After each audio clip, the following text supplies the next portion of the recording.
Welcome to Calculated Interest, Season 2. Yeah, we had a really great conversation with our guest today. His name's Will Mascio. He is a real estate investor. Welcome, Will. Thanks for having me. I was actually laboring for my dad at the time. We ended up actually starting a company together, the two of us. Everyone knows why you're in this industry, to make money and be successful. I talk to everyone about my business. I let everyone know what we do. Everyone should either have to be a waiter or work a Black Friday in retail. Yeah. Building that nest egg of certain contractors or people that you can rely on is super important. I'm jazzed. I want to buy all your houses. I want to renovate a house. Anytime you want, yeah. So,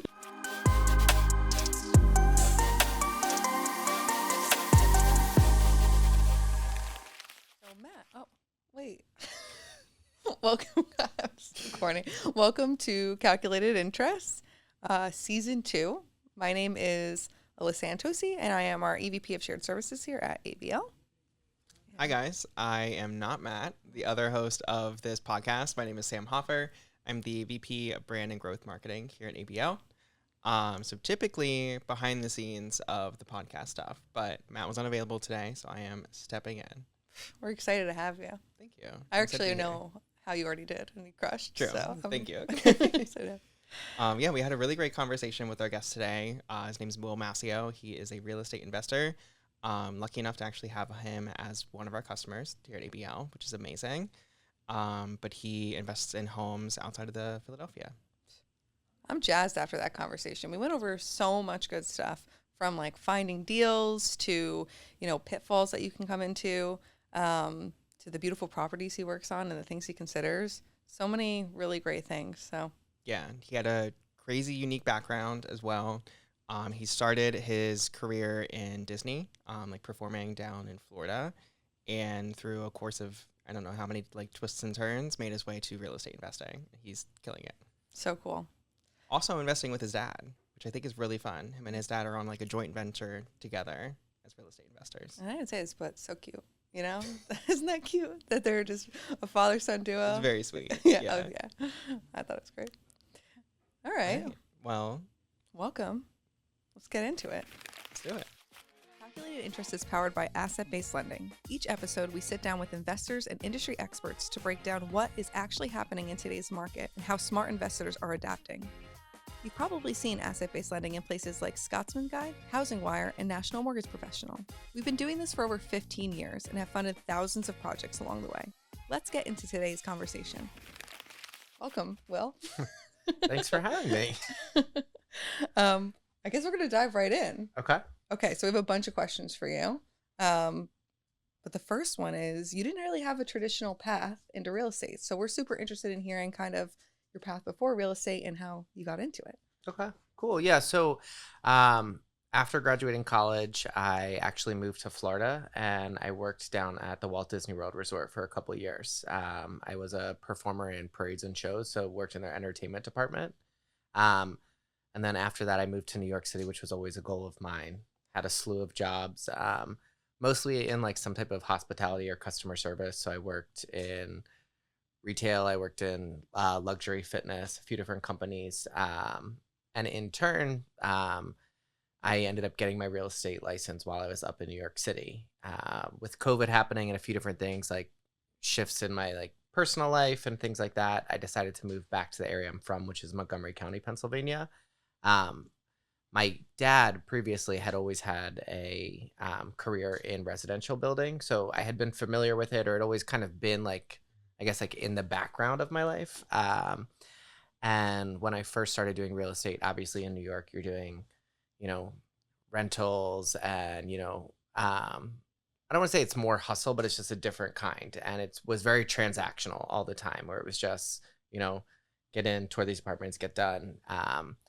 And when I was moving home, I had transferred my license to Pennsylvania, and I had told my dad kind of some of my frustrations with just being a real estate agent and wanting to do more, and kind of having more say, obviously, in the product that we're trying to sell, but also having more of a relationship on both sides with the builders and then also with the clients we're dealing with, whether it's the clients we're selling to or the clients we're buying with. And so it just kind of really happened organically and on its own. But when I moved home to Pennsylvania, as I mentioned, I had transferred my license to PA, And I was actually laboring for my dad at the time for the construction company he was working with. And I had my license with Keller Williams in Philadelphia. And one of our preferred lenders at the time had just showed us this fix and flip program that they were dealing with. And he had just said, if you have anyone that might want to do this, I presented it to my dad and said, hey, why don't you do this? I'll be your agent. And he was like, well, you said you want to get more involved. Like, you have an idea or an eye for the design portion of it, and you really like that aspect of it. Like, why don't you just do it? And so it really just kind of like fell into my lap essentially when we started. Like, it was always in the back of my mind, like, oh, that would be cool to do, but not really knowing how to get started. And so it just kind of like, once he proposed that to me, like, we ended up actually starting a company together, the two of us, and kind of took it from there. That's so cool. It's so cool. You're so supportive in the beginning, kind of pushed you into it. Yeah, I was really fortunate. Like, so obviously moving from New York back to this area and then kind of getting my feet started, I was super fortunate that I had obviously my dad, who knows a lot more of the business than I could have ever known at that time. I'm learning every day from him. But I think that's also why we make a good team, the two of us, because I'm kind of like, obviously we're of different generations, but like he knows all of the operations and the back end of why we're doing things the way we're doing them when we're in a renovation, and how we can troubleshoot, because as you know, like when you're renovating a property, so many different things come up that you didn't plan for. But we look at it from two different ways. Like, he obviously has the experience and he has the career behind him, and then I like to think a lot of especially in the market that we deal with, a lot of the potential clients that we'll be selling our finished product to, I think I'm more in line with them. They're either of my age bracket, or they're first time home buyers, or, I might have a better grasp of like what they want to see finish wise. So I think we kind of take like the best of like what we both have and put it together. And I think that's kind of like what makes us like be able to be as successful as we've been in the past, which is great. That's awesome. It really seems like the way everything came together was honestly just like serendipitous. You started to have a little bit of a background in real estate, got to pair that up with your dad. Has he kind of acted like a mentor for you during this process of? Yeah, so I think like out? Also what's really great, so I didn't tell you guys this, but so when I first moved home, I mentioned I was laboring for the company he was with, and they were actually project managing a flip. So he had kind of like told me, he's like, this will be a really great opportunity for you if and when we start to do it, because you'll, most of the days was I just like pushing a broom or loading material. Yeah, but he would explain to me, this is kind of like what we see as like the best path for like from the day we settle on the property for the purchase, for the day we settle on the sale, like what kind of construction path we should follow, and what timelines we should be adhering to. So I think I was really fortunate in that sense, where I wasn't invested financially in the first one that I really saw happen from beginning to end, but it kind of allowed me to see like, okay, what did I like about the way that they did it? What would I want to change? Different things like that. So it was really helpful to have that like opportunity with him in the beginning. Wow. And I guess, very cool that you said doing shows in Disney. Is that what you said? Yeah. So I grew up, I did musical theater like my whole life growing up. I can't sing to save my life. I'm actually really, really bad. So I knew that I wasn't going to go to college for anything like that. I went to school for marketing and communications. But my spring semester, my senior year of college, I auditioned to work at Disney because you don't have to sing there. They actually don't want you to sing. So I've had like that performance element kind of like in my life in some form, probably from when I was like 5 or 6 up until now. That's very cool. And do you feel like any of that, because I think people often underestimate their transferable skills. Do you feel like anything from that you bring in to today in real estate? Yeah, so I think I've always been involved in the service industry in some aspect. Obviously, when you're performing, like you're putting on a show for people, so you're not sitting there face to face talking to them, but they're coming to you to get some type of joy or excitement, or they want to be impressed, right? So I think in the investment piece of like our real estate and when we're flipping properties, like I think one thing that I like to try and do is like still provide that service element and that customer service, because they're coming to you for one of the biggest purchases they're ever going to make in their life. And it's a super emotional purchase, right? Like for me, if I'm running 3 or 4 different projects at the same time, like they're all houses to me, right? Like after we list them, probably 6 weeks later, I'm never going to see them again. I'm never going to step foot in them. Like, but, you know, when we're dealing with our buyers on the sale side, I always have to think like, okay, like, and it's hard because, you know, I go there and I do all of our selections. I pick everything out and then they'll come in and be like, all right, so we're changing this, this, and this. And I'm like, but you have to remember, like, at the end of the day, like, most of these people are going to live in this house for 10, 15, 20, maybe for the rest of their life, right? So I think being able to have that background in customer service and performance, like it allows you to kind of soften some of the hiccups that you might find when you're dealing with your clients on the sales side. That makes perfect sense to me. Customer service is a skill that I feel like is so transferable. Seriously. Like being able to start in a way that you did, or like working in retail or food industry, things like that. Yeah, I feel like everyone should either have to be a waiter or work a Absolutely. Black feel that Friday in in Yeah. retail. Yeah, I feel that Like in my you, in order to like get a real job, like that should be a requirement on like LinkedIn like posts and stuff. Like, Yeah. have you done this? bare minimum. Okay, now Yeah. you can come work in an office. Exactly. Fair. So it seems like from what you were talking about, how you and your dad started off, there was like that first project where you kind of got to like test the waters, but you guys entered it in a way where you were determined, like you had a clear understanding of like what the end goal was. Mhm. So was there a project where you realized like, okay, like we can absolutely like crush this. This isn't kind of like a thing we're testing out. Like we really have it figured out. We can do this well.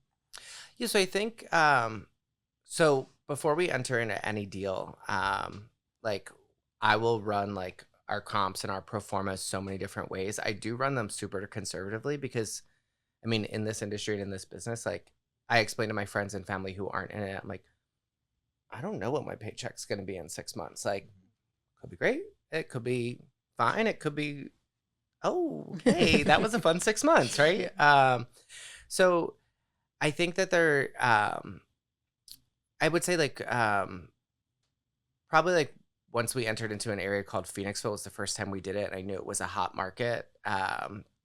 And the first one we did was just kind of like oh, we'll see what happens here. But then as we started to do more inventory and projects in there, it just kind of became like we would go in kind of having a plan, but also knowing like kind of the sky's the limit here because it was taking advantage of somewhere where we had a little bit of experience, but like kind of seeing like what we did in the past and how we could change that. So I don't think there's been a time to answer your question where I've been like, oh, like we're going to absolutely kill it because there is kind of like that little bit of uncertainty.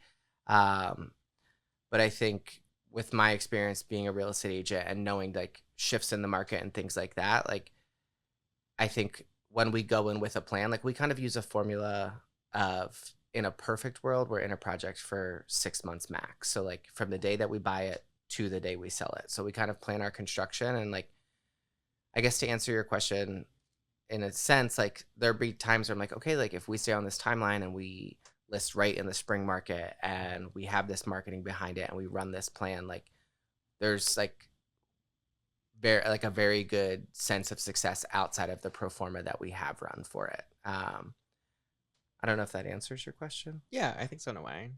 With all of that like uncertainty in the process where there's so much, you don't know what's going to happen, like what you said, in the market during the project build, things like that. How do you kind of manage that at the beginning of the process throughout the end of it?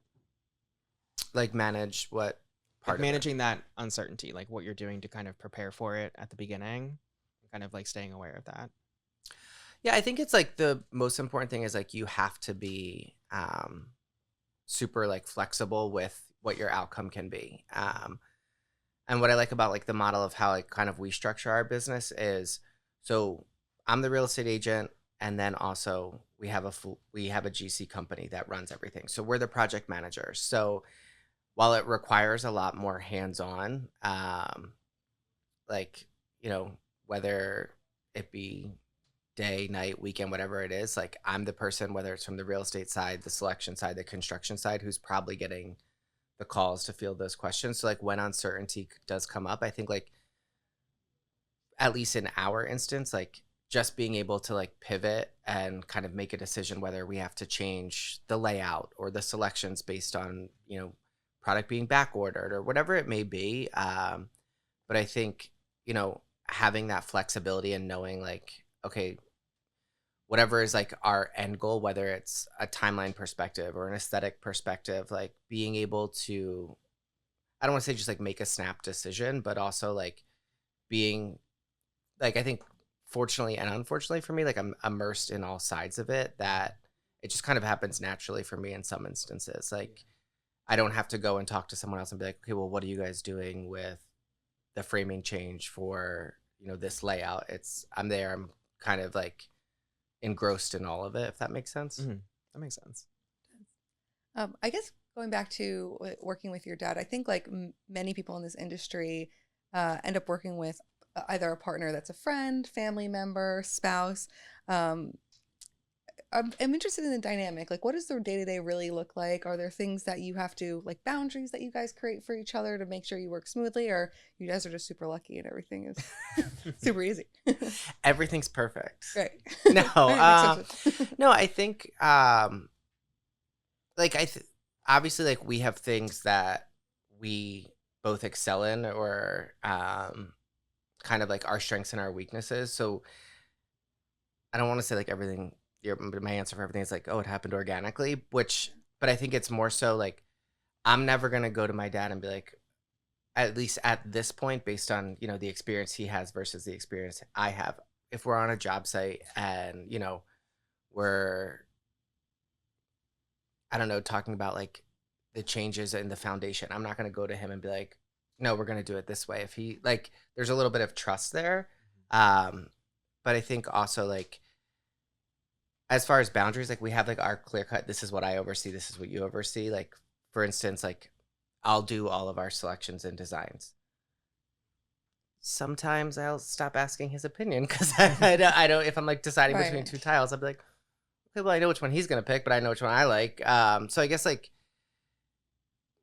I don't want to say like they're like, I'm trying to figure out how to answer this. Well, it sounds to me like trust, respect, and then, leaning on each other for your skills. So if he's an expert in something, you'll lean on him for that. And then if you're an expert in stuff, that's what it sounds like you're saying to me. Yeah, like I think I feel like you hear horror stories sometimes like, oh, don't work with family or friends or things like that. But I think in this business, it can be super beneficial because like at the end of the day, like, again, like we talked about like the uncertainty you have when you get into a project. Like you have an idea of what a property is going to sell for. If you stay on budget,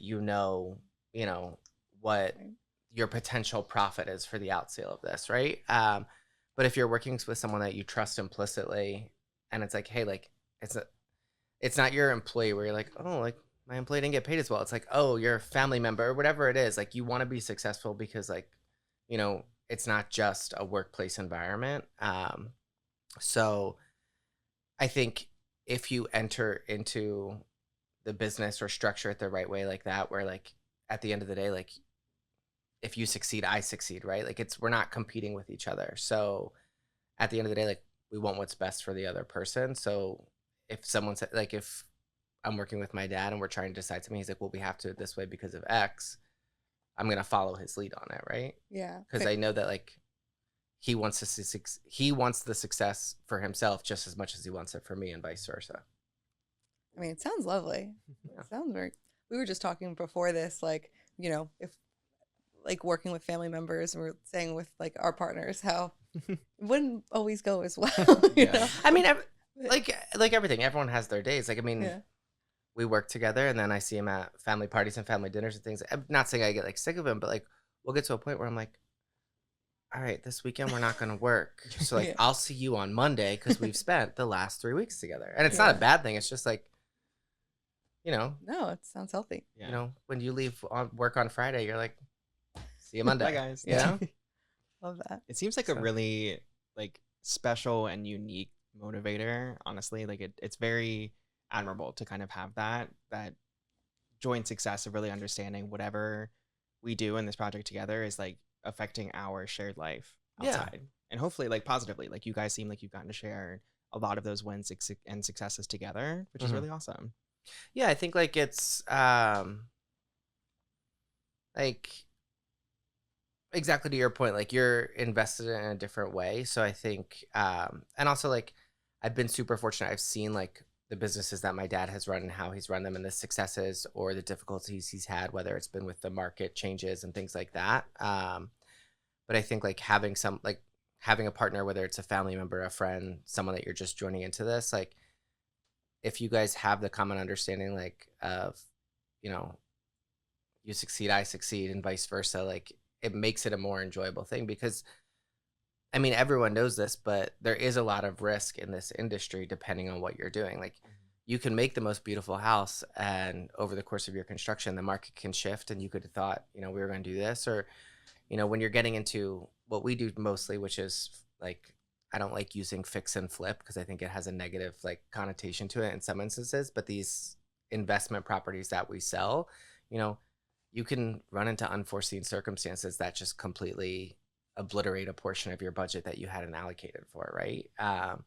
So having someone who, you know, yeah, you have to get through this shitty situation, but having someone you trust on the other end, it's like, okay, like we're gonna get through it, and like whatever happens to you is happening to me too. So like, what can, again, like going back to like being flexible, like what can we pivot and do differently? We ran into this issue, so like, how can we make it a positive instead of just being like, oh, we just blew X amount of dollars on something we had no plan for, right? Yeah. You just said something interesting I want to go into a little bit more about like the negative connotation of a fix and flip. Is there, I don't know, like stereotypes or like myths about them that you kind of like don't like that term? Yeah, so I see it a lot on like the real estate side when I'm dealing with other real estate agents. So, um, as I mentioned, obviously I have my license. I'll purchase all of our properties and then I'll be the listing agent on all the out sale of them. Um, so a lot of times when I'm dealing with other agents, like I got a call the other night for a property we listed. She's like, "Oh, it looks so beautiful, blah, blah, blah." We're talking about it. And she's like, "Oh, I just saw it sold X amount of months ago." Started explaining to her like our renovation process. And she's like, "Oh, it's a flip." And you're like, I was like, "Yeah, we flipped the property. We did a complete like exterior renovation. We did a cosmetic overhaul. Like we installed 2 new like went through everything with her." Um, but I think sometimes the hurdle you see is because it is a very saturated industry at this point, right? Everyone thinks, oh, I can get in 4 months, I can make X amount of dollars, which you can if you do it the right way. Um, but I think unfortunately you're seeing people who come in, some of your competitors who either they don't have the background or the knowledge, or they're not working with a trusted person who's going to explain these things to them. So you'll see like flips that are done, you know, kind of like, you know, like those memes of like the landlord special where they Right. just Yeah. paint it. Like you'll see stuff like that and like it's a brand new home. And then so sometimes I'm competing with other like flips that I haven't even seen because people are just they lump them all into one bucket, which is unfortunate. And that's like with any industry or product, you know, like you can go out and buy a multitude of different shoes, right? But like there's going to be different qualities in them, right? Really? So I think to answer your question like very long-windedly, I think like the most way I've seen it is with other agents, or sometimes like if I'm running an open house and people come in and they're like, "Oh wait, this was a flip," and you're like, "Well, yeah, you've heard 1 or 2 horror stories, but that shouldn't, you know, cloud your judgment moving forward, right?" Yeah. And I think the way to combat that, like me being an agent working in like on the renovation, like being really hands on, like yes, most times I can alleviate any of their concerns, but also like if you're like stand behind your product, like I always tell people when we list a property, a lot of times, and this is more so like a year to 2 years ago when the real estate market was really hot and buyers were just waiving every contingency. I would tell agents like, I welcome a home inspection. Like have one. Go ahead. Like I did the work. So like if there's something that like you are concerned about and we can't talk about it right now, then have the home inspection. If they find something, guess what? Like I also have a company of people that can get it fixed. So like, you know, if there's anything I missed, then we'll get it figured out. But like I think a lot of times like just addressing it straight on and just telling the person like, because again, like I do take pride on in the product that I'm going to sell, right? Would I like every buyer to come in and be like, I'm waiving every inspection. I'm paying $50,000 over ask and I'm settling tomorrow. Sure. Is that going to happen all the time? No. But, with anything that you're working with, like, especially the amount of time that you put in these investment properties, like, you should be proud of it and you should be able to be like, yeah, I stand behind it. So, like, there can be the negative connotations, but I think the way to combat that is just being able, like, I mean, hopefully you're proud of what you're selling. Yeah. I mean, honestly, So. it's refreshing to hear, like, as somebody, I just like go to open houses. I'm just very curious all the time. And I think, especially in the area of Philadelphia that I live, you have a lot of new construction homes and renovated homes. And so, like, I'm always asking who the builder is for that exact reason, because there's builders with really good reputations and then there's builders with not so good reputations.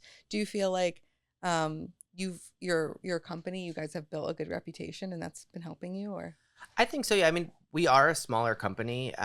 We do a lot of GC work outside of our investment properties. So we'll do a lot of client work, whether it's, bathroom remodels or building an addition or even like patios or whatever it is. Like, we like to do whatever we can, because also, like, selfishly for me, like, I love working with clients and seeing their design process, because it then allows me to be like, wait, I love how that tile looked. I'll use it. Or I think their selections were ugly and now I know to never pick that. Yeah. But I think being immersed in, like, being, like, welcoming to take on, like, any type of opportunity has allowed us to build that business and that reputation. Where I think as time goes on and we grow and take on more projects, again, it'll happen more. But yeah, I think, like, the word of mouth and the referral, like, as we mentioned, like, earlier, it's the most emotional purchase and the largest purchase that most people are ever going to buy. So, them being able to hear from other people their experiences, or, like, I'll happily show other projects that we've completed and sold to people. Like, if they're concerned, well, how many of these have you done, or things like that. Like, again, just going back to the point of, like, being able to stand behind everything. So, like, some of that, like, reputation you have to build yourself, I would say. Right. Like, you really have to be able to, like, speak to what you've done in your experience. But I mean, if you have this stuff to back it up, then you should. That makes sense to me. I guess talking about, like, GC specifically, not all investors have, like, a GC on their team. Do you have any advice for them on, like, what a good GC relationship should look like? Any pitfalls that you can find with a GC, knowing that you guys are good at it? Yeah. I mean, I think the most important thing, and, like, is really, so if you're an investor and you don't have a GC and you're going to be hiring one, is, like, really setting the expectations of what you need in order for this to be a success for you and your company, right? Because at the end of the day, like, so we have a team that we work with full time, but then, we hire out to license and insure GCs for our plumbing and our electric and our mechanical, because we do not have, while I know a lot about it, I am not a certified electrician. I'm not a certified plumber. I'm not, an HVAC person. So I think if I was going in and I didn't have a GC team underneath me, like, really explain to them, like, these are the most important things for us, right? Like, the timeline, the communication and responsiveness, right? Because at the end of the day, like, your plumber's going to come in, he's going to walk the property and say, all right, for me to get this job done, it's going to cost X amount of dollars. Well, that X amount of dollars, it could take him 3 weeks to complete it. It could take him a week. And for you, every single day that you're there, right, you're paying interest on this property. Like, time is money. So, like, really explaining to, like, anyone that you're going to hire and, like, what your expectations are, whether it's the budget or the timeline or anything like that, and setting that and just say, like, explain to them, like, I need you in order for this to be a success, right? But, like, for me to be a success, this is what I need, right? Because at the end of the day, like, if you're hiring in other people, they're getting a confined, finite paycheck or salary at the end of this. They're not as invested in you. They don't have the potential for it to go really, really north or really, really south. So you have to kind of get them invested in some way. So whether it's just, like, fostering that relationship, right? Like, I have certain people, and it's happened over time, like, that I'll work with any day of the week, and I love working with them, and I like to think it's mutual. And building that like nest egg of certain contractors or people that you can rely on is super important. But in order for like them to want to work with you, like you kind of need to make that yourself, right? Like you need to foster that relationship. And I think the most important thing is like really just explain to them like from the jump, like this is what's the most important for me. Can you handle this? Can you meet these expectations? You can, great. Okay, let's hit the ground running. If you can't, then like you kind of have to do a little bit of like research or like real job interviewing when you start. That makes I sense. think, does that answer your question? Yeah, totally. Yeah. Yeah. Going back to what we were saying in the beginning, like those transferable skills from different backgrounds and things like that. I think from what you just shared now, like transparency is also one of those skills, because it seems like that's the essence of what you were sharing, of like being able to openly communicate, share those true expectations with each other of what's needed, what you're able to come up with. But yeah, just being able to be transparent with each other throughout the entire process seems like it's key to success. Yeah, definitely. I mean, like at the end of the day, like let's call a spade a spade. Like everyone knows why you're in this industry. It's to make money and be successful, right? So like wanting the team underneath you to succeed as much as possible and whatnot, and wanting it to be an enjoyable workplace, like then they want to come work for you more, right? Like obviously with my hands in so many different pots, there's days where I'm on a job site for 10 hours and I'm in the crawl space, like doing the job that nobody else wants to do, but I'm doing it and showing everyone that I'm working with, like, hey, like this is just as important to me as it is to you, right? So it's transparency, and I think it's just like a collaborative workplace, at least for us, has really been what's allowed me to like succeed and keep moving forward in the industry, which is great. That's awesome. I mean, I honestly feel like people is the key to, I feel like every industry, honestly, having the right people and treating them well and Yeah, building I mean, like, relationships.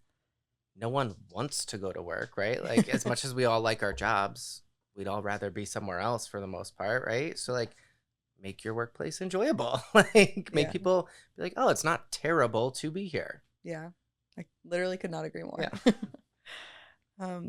So this, I'm personally super curious about this. I know you're saying as a real estate agent, how do you find deals? Is that, I'm just really curious how you find that. Yeah. So, I mean, there's so many different ways. Obviously, like you have access to like what's called the MLS, the multiple listing services, and you can search through different things like that. A lot of it is like, or a lot of success that I've seen is like fostering those relationships with either other agents or like, I mean, I talk to everyone about my business, whether it's the contractors that are working for us, when we're working in a neighborhood and the neighbors come over. Like I let everyone know what we do. And hey, if you ever want to sell a property, like let me know. Happy to come look at it. And so obviously, yes, you can search on the MLS. You can compete with other offers. I make it very known. So I'm a agent with Coldwell Banker out of our Bluebell office. Everyone in my office knows that primarily what I do is renovation properties. So if they have a client who is, 80 years old, they've never moved out of their house, now they have to move, I'll go and I'll be like, I'll do everything. Like, let me buy the house, leave everything here. Like, so yes, there's search portals and there's different ways for you to find them, but I think some of the most successful ways are the ways that you cannot compete with other people is like making it known to everyone what you do in this business. And like, again, like, I don't want to say like how flexible you are, but like, being like, I guess being, I don't know the word for it. I was going to say creative, but like thinking of ways in which you can make a deal happen that like, or be able to purchase a property that might not, like other people may not think of. Like we did a renovation property in Winmore where we put it was an entire community of ranchers. We put a second floor on the one. We were there for 6 months. All the neighbors kept coming by. Finally, we like at our open house, like we told every neighbor, like, if you ever want to sell your house, like we're happy to buy it at fair market value, and we're happy to like navigate that with you.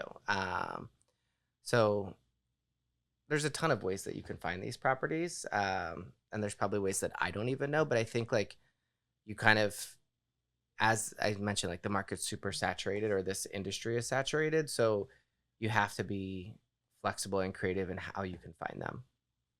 I mean, it makes sense to me. And, is there ever, I guess, advice or, situations where there's something that like looks good on paper, but isn't? Do you have any situations like that and how you can kind of avoid that pitfall? Yeah, I mean, I think like there's been times where we've seen, like we've got into a property, we started doing demo, and then we find things that, you know, we would not have, we didn't know about, right? Like termite damage or different things like that, that really like takes them out of the budget that we hadn't planned for. I did a project in an area where they were actually widening the entire road over the next 2 years. We didn't know that when we purchased the property, and the township was like, "Oh, by the way, 10 feet of your yard is going away." And I was like, "This will be fun. Wow, the buyers will love this." Sneaky things like that are always crazy. I was going to share a story of like one of my friends has a property in Fishtown that she bought, I think like during COVID or like right after it was like super like crazy. But the home had a extension put on the back that was, they added just a kitchen. So it was just like one floor. But they moved in and the entire floor of that kitchen was being held up by a car jack. And like, that's it. So they want to get rid of the property. They want to move somewhere else. But like now they're like, we still can't. being held up by a car still jack? actively. Oh my But God. obviously they can't sell the house like that. So now like, Mhm. well, we gotta figure this out, figure Oh out my how to gosh. support this with something other than a car jack that's probably, safer. Yeah. I mean, I feel like the fish towns, I feel like there's a lot of Yeah. horror stories. Leave it to them. Yeah, for sure.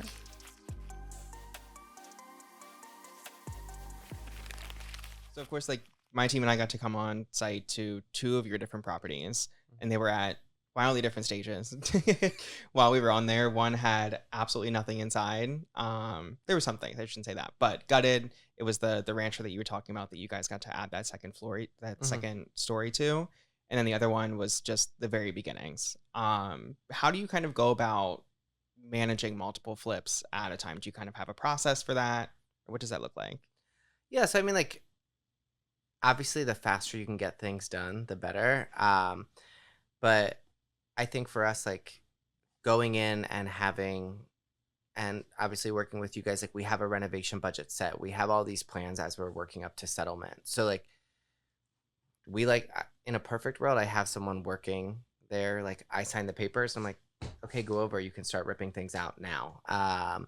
But I think my least favorite part of the job, which is paperwork and admin stuff, is unfortunately like the linchpin of what makes you successful, right? So going back to like those relationships that you have with, whether it's subcontractors or your vendors or anything like that, like being able to really get them on a finite timeline, and it takes a little bit of project management. But when we have 2 different projects going on, or 2 or 3 or whatever it may be, like everything needs to have as much of a detailed schedule as possible, right?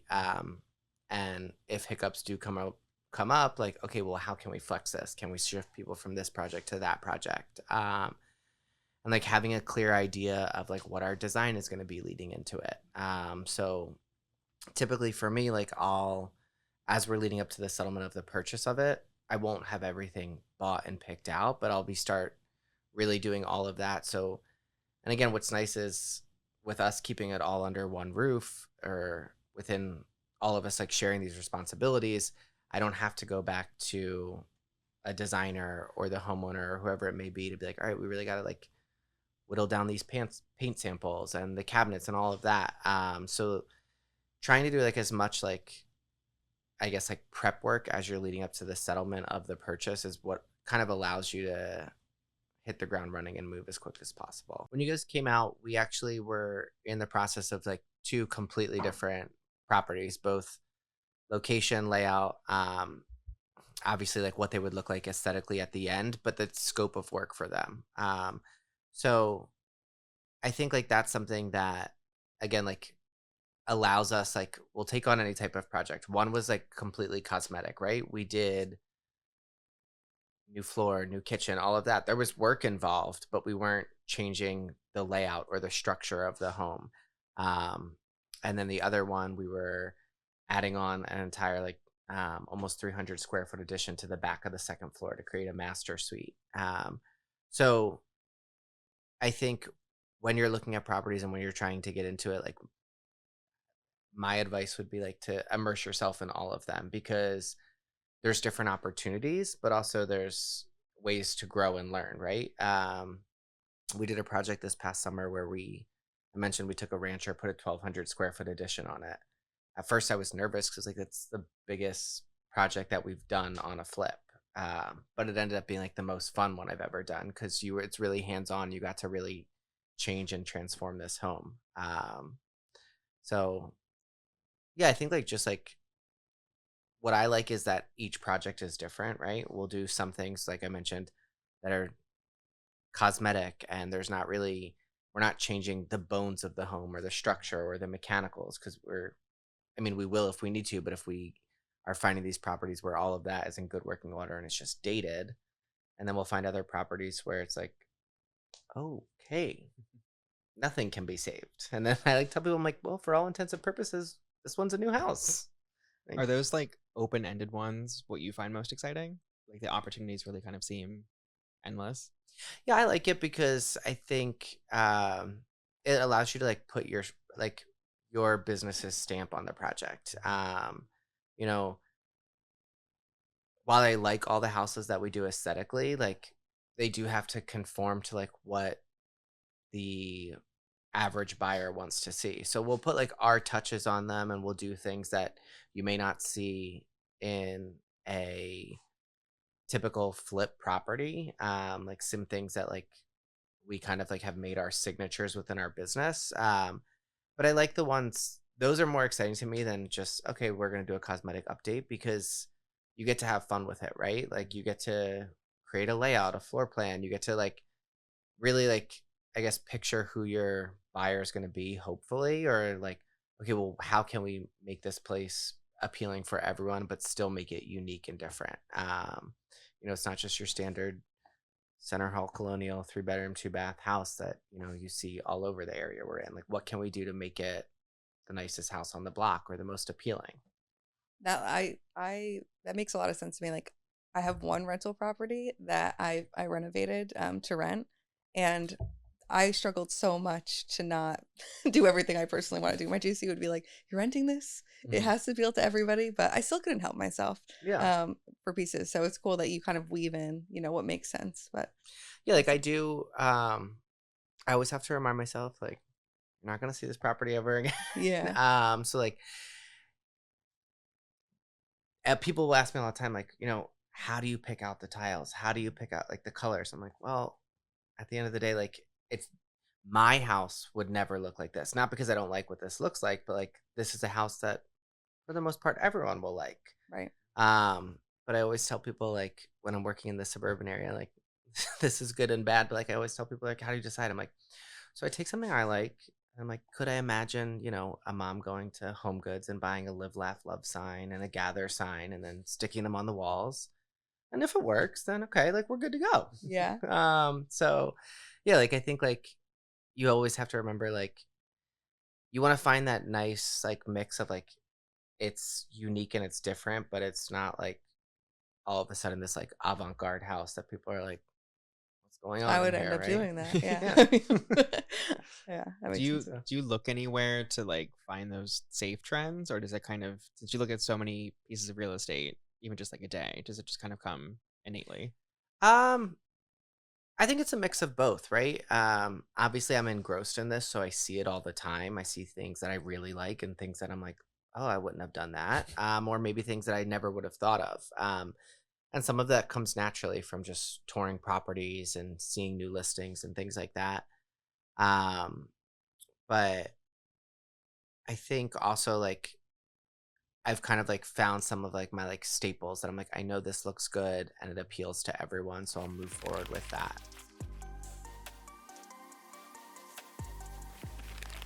Well, okay, talking about capital. Mhm. So, from when you started to where you are now, how has different capital sources helped you? Have you used different capital sources? Have you always used hard money?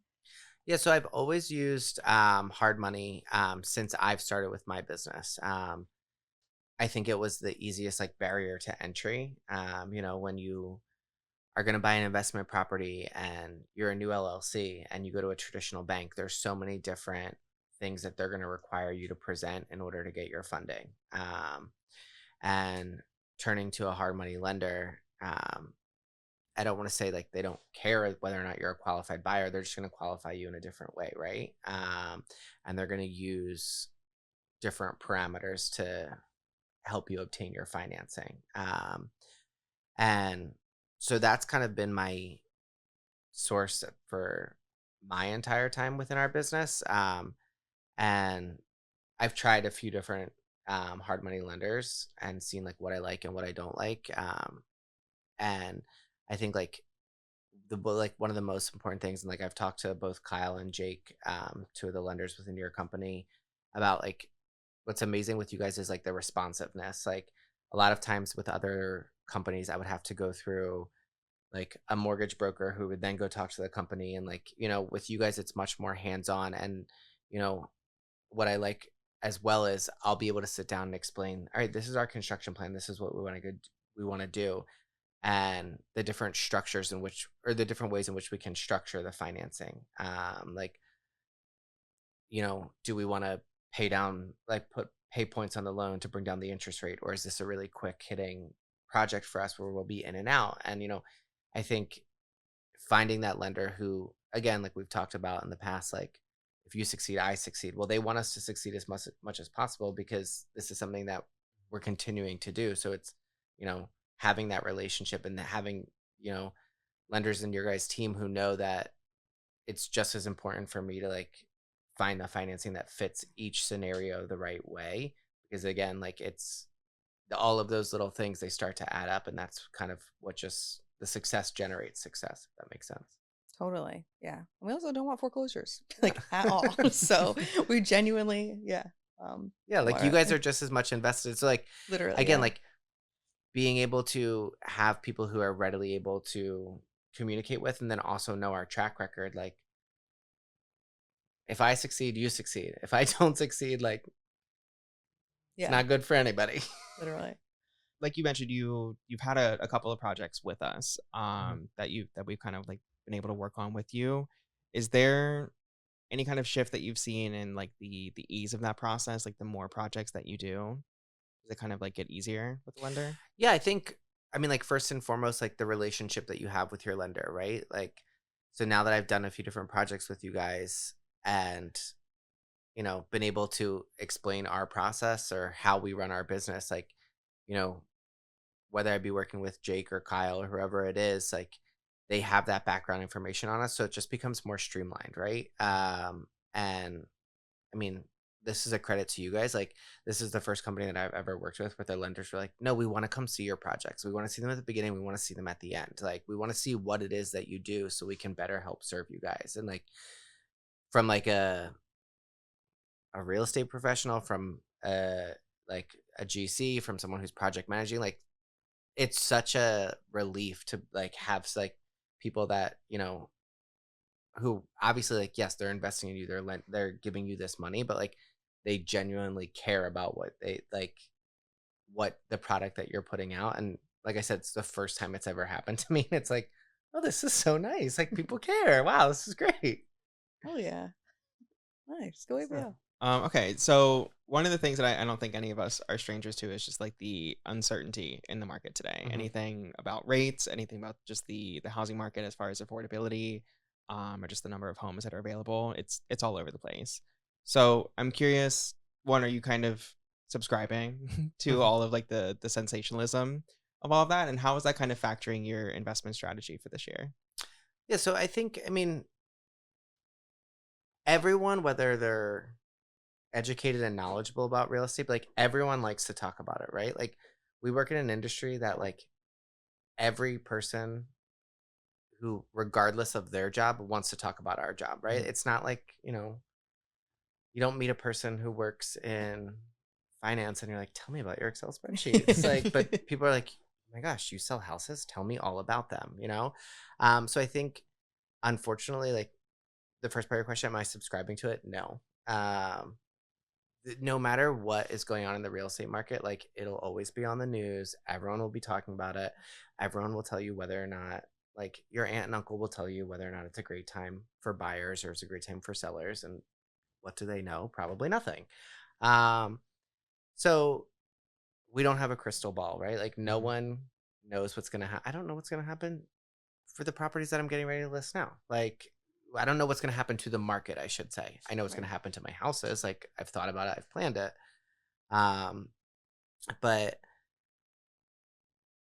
unfortunately, like I said, we don't know anything that's going to happen 6 months, a year from now. And I think what I always tell people is like a well done house in a good neighborhood is always going to sell, right? Is it going to get a bidding war and go $100,000 over? Maybe, maybe not. But like, if you have a product that people want to buy, it's going to be bought, right? There's a buyer out there for every home. I like to, like, everyone says that, and I think there's truth to it when the home is done well. Like, yes, every house is going to eventually sell, but like in the industry that we're in, we want it to sell for the price that we have allocated for or for more, right? So like the only way that can get done regardless of the market is the product you're putting out there. So yeah, who knows what's going to happen to the market, but I'm not going to it's not going to stop me from working in the industry that I'm in because I know the product I'm going to put out, if that makes sense. Yeah. Yeah. You're comfortable, like you have that certainty of like, I'm doing something good, I'm creating something that's good. Yeah, I mean, like if rates go to like 25%, yeah, I might be a little scared, but I don't foresee that happening. Yeah. And again, like I think like as I continue to do more and we build more and we like, I'm never going to know what's going to happen 6 months from now, but I know what I can put out there to sell and to present as a product, right? Yeah. That makes sense. Yeah. Okay. Advice. Do you have any advice that you want to share that you think will help newbies or even, advanced people? Yeah. I think like immerse yourself as much as possible in all aspects of the project that you're working on. Whether you love, you love just like the demo and the construction part of it. Okay, well, like learn about whoever's picking out your selections, why they're picking them out, or how they go about picking them out, and vice versa. Like if all you want to do is look at paint samples, okay, well, like go to the job site and find out what things are happening. And like some of that advice I think is more for like a back end investor who's not really like maybe this is a side project for them or this is something that they're just doing one off. Because the more I think the more it allows you to you know any like there's stuff that's going to happen 6 months from now that I'm going to run into for the first time. Like, okay, well, how do I handle this? The only way I'm going to be able to like make the best decision is from the experience I've had in the past, right? So I think first and foremost, like you can't be too involved in this project. It's not possible. Yeah, I mean that you could be there 24 hours a day and then we'd think you're crazy. But like immersing yourself as much as possible, I think is like, it seems like easy advice, but it's the smartest. And then I think also like with that, like not worrying so much about like what unforeseen circumstances you're going to see in your project or what issues you might run into, but like being flexible with like you may have had this perfect design idea of how you wanted the house to turn out, and then you find something and it can't. So just pivoting into like, okay, well, like how can I still be in line with that? Like it's not these projects aren't so congruent where like unfortunately sometimes everything lines up exactly the way you want and that's great. But sometimes you're going to run into issues, and instead of just like focusing on like, oh my god, like we ran into this issue, okay, well, like how are we going to fix it? So really just like be immersive and like be flexible with it. Yeah, I think that's it. Wow. I'm jazzed. I want to buy all your houses. I want to renovate a house. Anytime you want, I'm yeah. feeling jazzed. But thank you so much. Do you have any Thank other you. questions? I don't think so. I really appreciated the time today. There was tons of information that you were able to share for our listeners, so I'm pumped. Yeah, Yeah. thank you guys so much for having me. Yeah. Thank you.